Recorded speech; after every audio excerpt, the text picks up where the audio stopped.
Tinadhana. Hindi na ako umaasa. Akala ko hindi na dadating yung sinasabi nilang itinadhana. Pero nung nakita ko ang mga alang-anghel mong ngiti, nanumbalik sa akin. Nanumbalik sa akin muli ang maniwala. At nung dumating yung tamang panahon, tayo ay pinagtagpo. Pinagtagpo na may halong ligaya at kilig. At hindi natin maitatanggi ang ating mga puso ay nanaig. Ang bilis ng pangyayari, no? Parang kailan lang. Parang kailan lang ikaw ay lamang pinapangarap.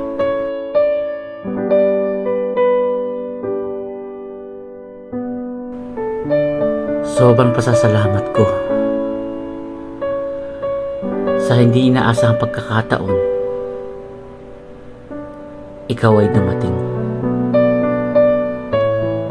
Ikaw ang taong nagbigay sa buhay ko muli ng rason at direksyon.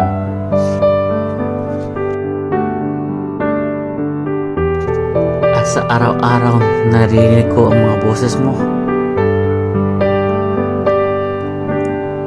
ang aking puso'y nakukontento. At sa araw-araw kung nakikita ang iyong mga ngiti, ako ay nakukumpleto.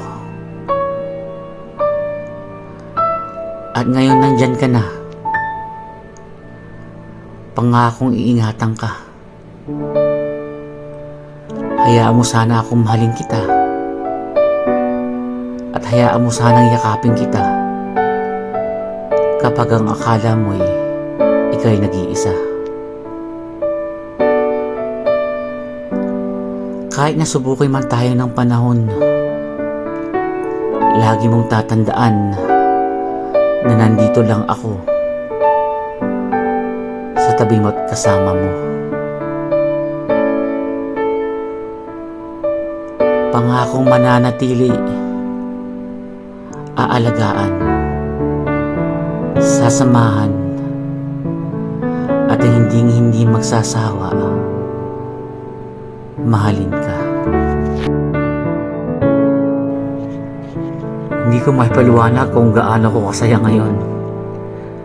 Kung alam mo lang kung gaano ako swerte na ikaw ang dahilan kung bakit ang saya ng puso ko at kung bakit hanggang ngayon nagpapasalamat ako na ikaw ang misis ko. Subukin man tayo ng panahon na alam kong makakayanan natin ang lahat ng to. Di man natin alam kung paano, saan, kailan, at kung sino ang susubok sa ating pagmamahalan. Pero misis ko, katulad ng pinangako ko nung araw na pinakasalan mo ko, mananatili ako. Mananatili tayo hanggang dulo.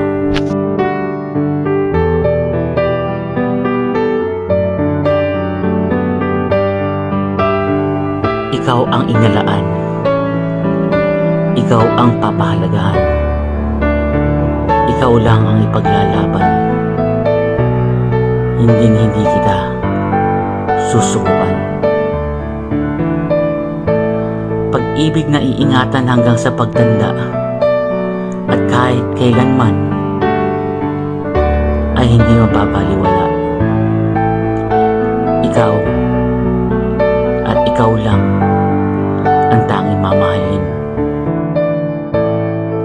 Misis ko, Ako ay para sa iyo. At ako ay iyong iyo. Mahal na mahal kita, Mrs. ko.